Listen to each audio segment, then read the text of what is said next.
Hello, everyone. Uh, Justin Crumley here with the Cujo Productions channel. It has been a while, about 3 weeks, maybe a month. Yeah, it took a bit of another hiatus. I apologize for that. I hope everyone had a great holiday season. Uh, Happy New Year. Wow, 2017 is already here, and with that comes the most wonderful time of the year.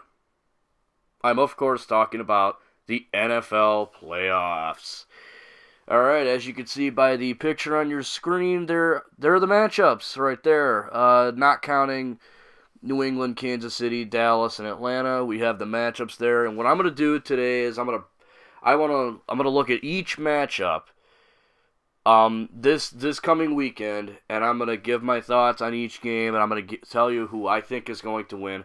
I'm not gonna do a bracket challenge or anything like that. I'm just gonna tell you who I think is going to win through each of these first four games of the AFC and NFC wildcard rounds of the 2016-2017 NFL playoffs. So without further ado, let's get started. Alright, so first up we have the Oakland Raiders going to Houston to play the Houston Texans. Let's be honest, I don't think anyone expected Houston to make it to the playoffs. If you had told me that Houston was going to make it to the playoffs, I probably would have told you that, well, you're crazy. Now, to be fair, to Houston's credit, they have boatload of talent. They have Jadeveon Clowney, J.J. Watt, Vince Wilfork, DeAndre Hopkins. I mean, they got some players on the team. Jonathan Joseph being another. J.J. Watt's injured. He's done for the year. And quarterback. Yeah, Brock Osweiler. Didn't really work out. And at some point in the season, he got benched for Tom Savage, who unfortunately went down with a injury. I guess it was a concussion. So, yeah, this should be an easy matchup. Oakland was one of the better teams in the league. Here's the thing that makes this interesting. Derek Carr suffered a very horrendous leg injury a couple weeks ago against Indianapolis, and he will not be playing in this game. It's going to be Connor Cook, I think, because Matt McGloin also got injured against Denver. Connor Cook and Brock Osweiler. I don't think either of these two are very good. Connor Cook was a third-string quarterback for a reason, and I've seen Connor Cook play. I'm a Michigan fan, so I've been on the wrong end of some of his better moments. I do think that Connor Cook has talent, that he can be a good quarterback. I just don't think thrusting him into this kind of situation, a playoff situation, is really going to work out that well. That being said, who do I think is going to win this game? It's a tough call, really. It's easy to say one and done for Oakland since Derek Carr is not playing. Houston does have a very, very good defense. Number one overall at a point. I'm not sure if they still are or not, but so who do I think is going to win? As I said, this is a tough one. I think I'm going to go with... I think I'm going to go with Houston. Why? The defense. Now, Brock Osweiler is not a good quarterback. He's not a good quarterback. Houston made a mistake signing him to the contract that they did, worth $72 million. I think it's like 3 years, $72 million or something like that. They did not make a good move. But the reason I'm choosing Houston, their defense, they're at home, and like I said, I just don't think putting Connor Cook in a playoff situation where all kinds of pressure is applied is going to work out too well for Oakland. Now, if Derek Carr had been playing, even though he'd be new to playoffs, I'd still take Oakland because they're just a better team than Houston, but I just don't think that Oakland's going to be able to get something going. I could be wrong. These are just my predictions, but I think Houston's going to win this game because of their defense. They're on their home turf, And yeah, that's really it. I know using home field advantage is a bit of a cop-out, but the defense. Houston has a really good defense. Even without J.J. Watt, they still managed to be number one in the league at a point. So yeah, I'm going to go with Houston in this one. Next game we're going to talk about is the Detroit Lions going into Seattle to face the Seahawks. This probably looks like a really bad matchup. And honestly, I'd be lying if I said I have confidence in Detroit. But this is a video. Let's break it down. Detroit, man, what happened? They had the division, the NFC North, by 2 games, and they just let it slip. They lost their last 3 games to the Giants, to the Cowboys, and to the Packers. They ended the year on a very disappointing note. Matt Stafford has a hurt finger, and though he's not blaming his finger on on the Lions playing, he's a good quarterback. In my opinion, he probably should be in talks for MVP. Winning it, I don't think so, but I think he should at least be in the conversation. Except for his last few games, he really wasn't that great. The Lions as a whole, though, just don't look like a very strong team going into Seattle. And I know Seattle, not what they were a few years ago. They barely won the NFC West. But realistically speaking, Seattle is a very difficult place to win in. The Lions have not looked good their last 3 weeks. And it really kills me because the Lions are my home team. They're not my favorite. Anyone who knows me knows the New England Patriots are my favorite team. But the Lions are my home team. I want them to do good. I want them to get to the second round of the playoffs. I just don't think it's going to happen this year. They barely hobbled into the playoffs. I think it's an early exit. I think Seattle is going to win this game. Their defense is hurt without Earl Thomas, and they don't have that wide receiver, Tyler Lockett. Tyler Lockett, yeah, he broke his leg a couple weeks ago. But nonetheless, I still got to go with Seattle on this. Detroit, apparently their defense has had some trouble stopping offenses, and Russell Wilson is already a difficult quarterback to defend against because he's mobile. If Detroit does have an advantage, it's Seattle's O-line is a little questionable. Touted as one of the worst, so there's that. This could be a better game, and you never know. Playoffs are a whole different thing. Just based on what I've seen out of both teams, I'm going to go with Seattle to win this game. There you go. Next up, we have the Miami Dolphins going to Pittsburgh and facing the Steelers. Another game where it would be really easy to just say Pittsburgh and then be done. Miami is going to be without Ryan Tannehill, though Adam Gase has said he hasn't ruled out the possibility of Ryan Tannehill playing. Let's be real, Matt Moore is going to be playing for the Dolphins.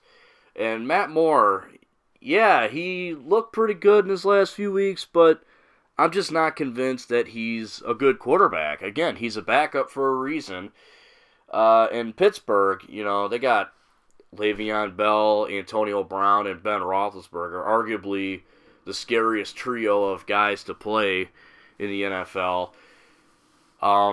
Pittsburgh, yeah, they won the AFC North, and like I said, on paper, this should be an easy one. Pittsburgh should probably run away with this one. They're playing in Pittsburgh. Just a better team. I think Pittsburgh's a better team than Miami. Miami is underrated. They do have some good players like Jarvis Landry, Jay Ajayi. I think that's how his name is pronounced. They got Adama Suh, who I think is a little overrated, but nonetheless still a good player. Kiko Alonso. I'm not sure if Myron Maxwell is going to play or not, so Miami's got the talent. I think Adam Gase is a good coach, and he's leading them in the right direction. That said, I'm going to go with... Oh, this is a tough one, too. See, again, I going into this video, I thought, Pittsburgh easy, but now that I really think about it, Miami is a better team than people give them credit for. That being said, I think I'm going to go with the Steelers on this one. I just think they're a better team. They're a more complete team. Antonio Brown is very difficult to cover. Uh, and Le'Veon Bell, need I say more? Ben Roethlisberger's got the experience. Miami's playing with Matt Moore as a quarterback, who I said looked good, but just he's a backup for a reason, and I don't know how that's going to transition too well in a very pressurous situation in the playoffs. I got to go with Pittsburgh on this one. And finally, we have the New York Giants traveling to Lambeau to play the Green Bay Packers. Wow, this is going to be a fun one. Giants, what needs to be said? Eli Manning, I almost said Eli Manning Jr. I apologize. Eli Manning and Odell Beckham Jr. Very nasty 1-2 punch. You also have Victor Cruz. I think Janoris Jenkins, the cornerback. Maybe he's a safety. Jenkins, the cornerback. I'm not sure if he's playing. I know he got hurt against the Lions, so I don't know what the status on him is. The Giants, in my opinion, are a pretty underrated team. And after Victor Cruz's comments about New England, I kind of hope the Giants and the Patriots meet in the Super Bowl. Actually, I do. Because I want to shut him up. I want to see my Patriots shut him up. But will it happen? Who knows? Who really knows? Lambeau, one of the hardest places to play in. On top of that, you have one of the most difficult quarterbacks to play against in Aaron Rodgers, who probably will be the MVP. Who knows? Yeah, what can I say about Aaron Rodgers that hasn't already been said? A lot of people think he's the best quarterback ever. I disagree. Nonetheless, he deserves a lot of credit. He is a good quarterback. Eddie Lacy is done for the year as far as I know. They got that other guy. I forgot what his name was. I think it was like Montgomery or something. I don't know. He ran against the Lions, and he ran pretty well, the little bit I saw of him. The Packers, of course, winning the NFC North against the Lions. The Packers are riding a very hot winning streak right now. I think they've won 5 straight. If I'm not mistaken, 5 or 6 straight. I'm not totally sure about that, but the Packers are a very hot team. As I said, the Giants are an underrated team. This is going to be a very, very fun game to watch, and I cannot wait to see it. Now, as for who I think is going to win, oh boy, it is hard. It is hard to go against Green Bay at Lambeau. It's also hard to bet against the Giants because they've been in this situation a couple times where they were the underdogs. They came in and they won. With that said, oh boy, Green Bay, New York. Oh, see, I knew this one was going to be tough when before I started making this video, and yeah, good.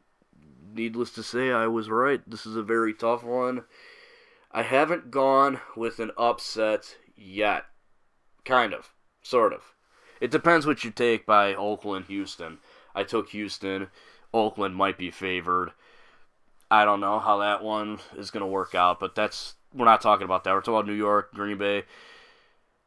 Okay, no more wasting any time.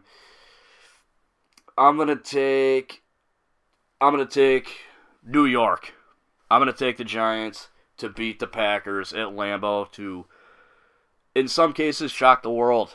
This is going to be the one time I go against the home team. I'm going to take the Giants. Maybe it's because I kind of want them to, and I want the Pats and then to meet in the Super Bowl again, just so New England can shut Victor Cruz up as well as all the haters. I don't know. I just got a feeling I think New York's going to win this one. They've been underdogs before. It's nothing that the team is new to, even though this is a different team than in 2007. But nonetheless, I got to go with my gut on this one. I'm going to go with the Giants. I'm going to go with the Giants to pull off a very shocking one in Lambeau. Alright, everyone, that is all today. You've heard who I think is going to win this weekend. You've heard my picks. What are your picks for the AFC and NFC wildcard round of the playoffs this weekend. Let me know in the comment section below. Thank you so much for watching. I hope everyone had a great holiday season. Have a great day. If you're not having a great day, I hope it gets better. Be sure to check out my Facebook page, my Twitter, and my Redbubble page. All that down below. Until next time, I'm Justin Crumley, and this is Cujo Productions, signing out.